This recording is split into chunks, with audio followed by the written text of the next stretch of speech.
ఎలా జరిగింది? రైలు కింద తలపెట్టాడు మేడం. Suicide case. ఎవరు చెప్పారు? పబ్లిక్. మీరేమనుకుంటున్నారు? నేను అదే అనుకుంటున్నాను. నిన్నటి నుంచి ఈ రూట్ లో రైలు రోకో జరుగుతుంది.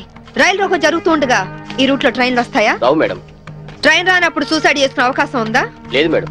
మరి సూసైడ్ అని మీరు ఎలా కన్ఫర్మ్ చేశారు? చేతిలో లాఠీ ఉంటే సరిపోదు, తల్లో బ్రెయిన్ ఉండాలి. ముందు బాడీని పోస్ట్ మార్టానికి పంపించండి. Yes madam.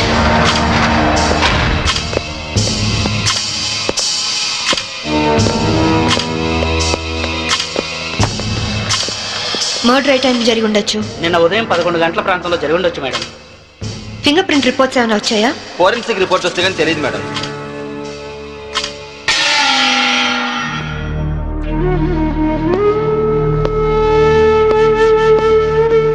నమస్తే అమ్మా, నా పేరు సాంబవి. మీ ఆయన కేసు ఇన్వెస్టిగేట్ చేయడానికి వచ్చాను. మీరు నాకు సహకరించాలి.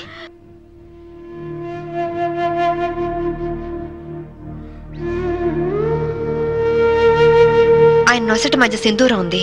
నిన్న ఆంజనేయ స్వామి గుడికి వెళ్ళాడమ్మా? ఆయన ఒక్కరే కాదు, ఇద్దరం కలిసి వెళ్ళావు.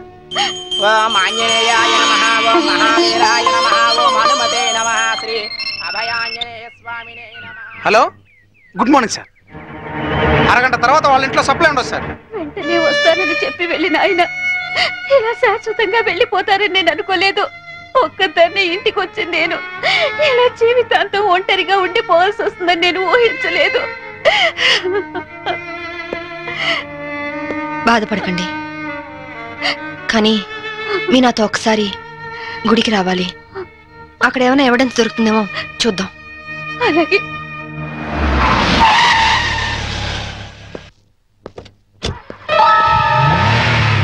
గేట్ తాళం తీ. రాత్రి వేసిన తలుపు ఉదయం 5 వరకు తెరవరమ్మా. సరే రండి.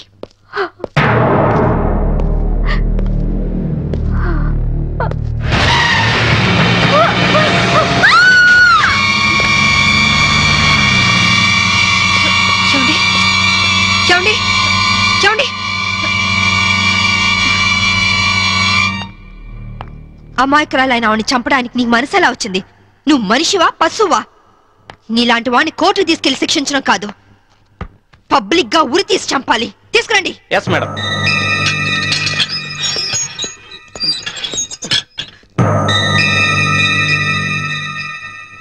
డ్రైవర్ గా నీ ఎక్స్పీరియన్స్ ఎంత ఉండొచ్చు? 20 ఏళ్ళు మేడం. 20 ఏళ్ళు ఎక్స్పీరియన్స్ ఉండి అంత నిర్లక్ష్యంగా నడిపి యాక్సిడెంట్ చేసావంటే నేను నమ్మను. అప్పుడు నేను తాగున్నానమ్మా. ఏం చేస్తున్నానో తెలియని మైకంలో అలా జరిగిపోయిందమ్మా. ఎవరో చేసిన తప్పుకి నువ్వు బలిపశువు కావద్దు. వాళ్ళని శిక్ష నుంచి తప్పించడానికి నేరం నీ మీద వేసుకోవద్దు. నేరం రుజువు అవుతే నీకేం శిక్ష పడుతుందో తెలుసా? ఉరి శిక్ష. తప్పు చేశాక శిక్ష తప్పదుగా మేడం? అవును, తప్పదు. లక్ష్మి, యాండి నువ్వెందుకు వచ్చావు ఇక్కడికి? What happened? యాండి బ్రోతల్ కేసు మేడం. నాకేం తెలీదు, నేనే పాపం చేయలేదండి. తప్పు చేస్తూ దొరికిపోయిన ప్రతి వాళ్ళు చెప్పేది ఇదే. రై, ఏం జరిగిందో నువ్వు చెప్పు. బుద్ధిగడి తిని 1000 రూపాయలు ఇచ్చిన ఐటమ్ తేవిని బుక్ చేసుకున్నాను. సడన్ గా రైడింగ్ జరిగింది, ఇద్దరం దొరికిపోయాం. ఇదంతా కట్టు కదా అమ్మా. వీళ్ళ మాటలు నమ్మొద్దమ్మా. నా భార్య నిప్పు ఇట్లాంటి తప్పు పనులు చచ్చినా చేయదు. ఇదంతా కట్టు కదా. రాత్రంతా నీ భార్యతో గడిపిన వీడు చెప్పేది, రైడ్ చేసి రెడ్ హ్యాండెడ్ గా వీళ్ళిద్దరిని పట్టుకుని ఎస్ఐ చెప్పేది నీ కట్టు కథలా ఉందా? ఖచ్చితంగా ఇది కట్టు కదా. అంటే నేను చెప్పేది కట్టు కదా, వాళ్ళు చెప్పేది కట్టు కదా. నువ్వు చెప్పేది నిజమని ఎలా నమ్మమంటావు? రాత్రంతా నేను నా పిల్ల మా ఇంట్లోనే ఉన్నాం. ఓ, అయితే నిన్న రాత్రి కార్ డ్రైవ్ చేసింది, యాక్సిడెంట్ చేసావని చంపింది నువ్వు కాదన్న మాట. I right? చెప్పు, కార్ నడిపింది ఎవరు? ఆ దారుణాన్ని కారణం ఎవరో చెప్పు. ధనరాజు గారి తమ్ముడు బాలరాజేనమ్మా. నేను యాక్సిడెంట్ చేసినట్టు ఒప్పుకుంటే లక్షిస్తామన్నా, లేకపోతే నన్ను నా భార్యను చంపేస్తామని బెదిరించారమ్మా. నీ ప్రాణానికి వచ్చిన భయమేం లేదు. ఇక్కడ చెప్పిందే రేపు కోర్టులో చెప్పాలి.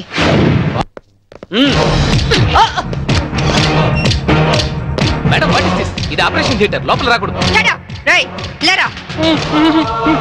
మీరు జులుం చేయడానికి ఇది పోలీస్ స్టేషన్ కాదు, హాస్పిటల్. Don't disturb him. ఇతనికి heart problem, kidney problem, brain problem, nervous problem, liver problem.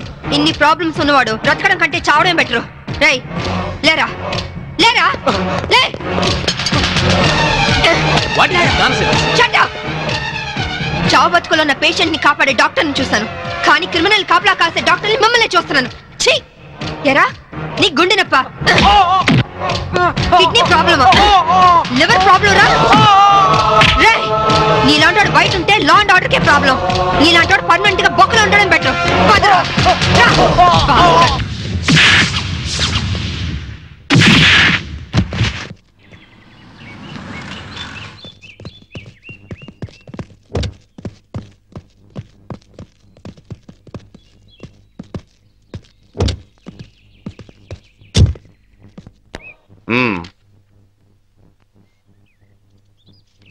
ఆ డ్రైవర్ గాడు నిజం చెప్తే మా తమ్ముడికి శిక్ష ఖాయం. మామూలు శిక్ష కాదండి, ఉరి శిక్ష. హిందీ మే फांसी का सजा बोलते हैं. అవును, వాడిని స్టేషన్ లోనే లేపేస్తే అదంత ఈజీ కాదు. నైట్ అంతా శాంభవి వాడే కాపలా ఉంటుంది. అయితే ఇప్పుడెలా? రేపొద్దున శాంభవి ఇంటికెళ్ళి కోర్టుకెళ్లే గ్యాప్ లో మీరు పోలీస్ స్టేషన్కి వెళ్ళి వాడిని లేపేయండి. ఓకే అన్నా. త్వరగా డ్రైవర్ తీసుకురావయ్యా, కోర్టు టైం అవుతుంది. Yes sir.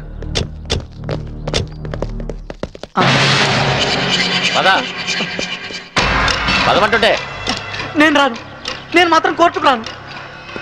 ఒకవేళ మీరు నన్ను బలవంతంగా తీసుకెళ్ళినా బండి తోలేని ధనరాజు తమ్ముడని చెప్పను, నేను తోలేనని ఒప్పుకుంటాను. నిన్న మేడం అడిగితే సాక్ష్యం చెప్తా అన్నావు. చెబితే వాళ్ళు నన్ను చంపేస్తారు. చెప్పకపోతే నేను చంపుతా. చెప్తావా లేదా? నేను చెప్పను. చెప్తావా లేదా? చెప్తావా లేదా?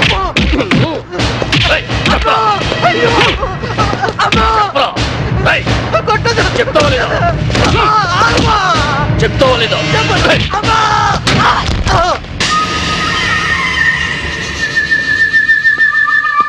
ఎలా ఉన్నాడు?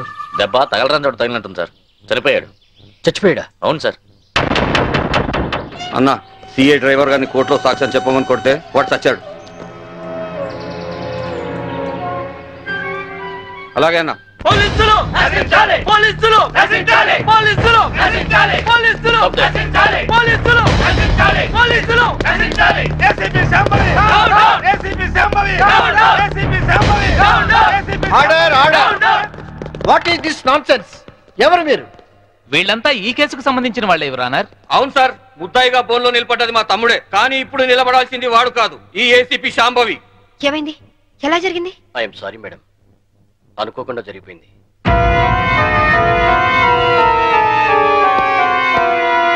ఏమిటి మీరు అనేది? నిజం సార్, కోర్టుకు వచ్చి సాక్ష్యం చెప్పాల్సిన మా వాడిని కాటికెళ్ళేలా చేసింది ఈ ఏసీపీ. మీరేమైనా చెప్పదలుచుకుంటే బోన్లోకి వచ్చి చెప్పండి. పోలీసు మామూలు ఇవ్వడం లేదన్న కోపంతో నీతిగా వ్యాపారాలు చేసుకునే మా మీద ఈ ఏసీపీ ఎప్పటి నుంచో కక్ష కట్టింది సార్. యాక్సిడెంట్ చేసిన మా డ్రైవరు తప్పు చేసింది తానేని ఒప్పుకొని లొంగిపోయినా వినకుండా మా అన్నయ్యని ఎలాగైనా ఈ కేసులో ఇరికించాలని చూస్తుంది సార్. యాక్సిడెంట్ చేసింది మా తమ్ముడేనని కోర్టులో తప్పుడు సాక్ష్యం చెప్పమని మా డ్రైవర్ను కోరింది. విశ్వాసపాత్రుడైన వాడు చెప్పనన్నందుకు లాఠీలతో కొట్టించి చంపించింది. యువర్ ఆనర్, అతను చెప్పేది పచ్చి నిజం. పోలీసుల దౌర్జన్యానికి, అరాచకానికి ఈ లాకప్ డెత్ నిలువుటద్దం లాంటిది. ఇలాంటి సంఘటన మళ్లీ మళ్లీ రిపీట్ కాకుండా ఉండాలంటే ఈ డ్రైవర్ సావుకు కారణమైన ఏసీపీ శాంభవిని, ఆ స్టేషన్ సిఐని సస్పెండ్ చేసి కఠినంగా శిక్షించాల్సిందిగా కోర్టు వారిని కోరుతున్నాను. That's all your honour. ACP గారు, what is your explanation? Vigilance officer భార్యను చంపింది బాలరాజే అని చెప్పడానికి ఈ డ్రైవరే సాక్ష్యం. ఆ డ్రైవర్ ఇప్పుడు శవంగా మారాడు కదా, సాక్షి ఎలా చెప్తాడు? ఈవిడకు మెంటలెక్కింది sir.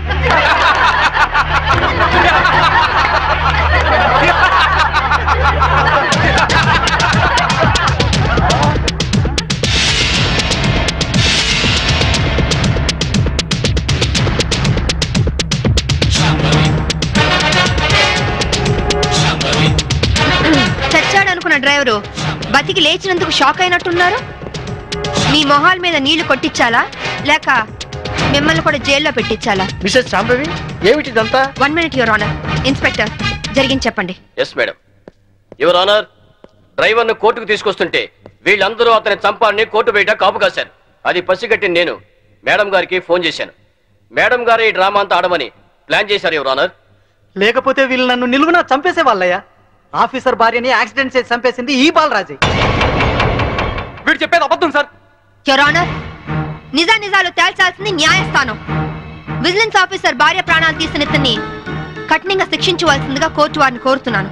That's all your honour. Driver Kanakarao సాక్ష్యాన్ని ఆధారంగా చేసుకుని విజిలెన్స్ ఆఫీసర్ భార్యను చంపింది బాలరాజనేని కోర్టు వారు నమ్ముతూ సెక్షన్ 302 ప్రకారం నిందితుడికి యావజ్జీవ కారాగార శిక్ష విధించడమైనది.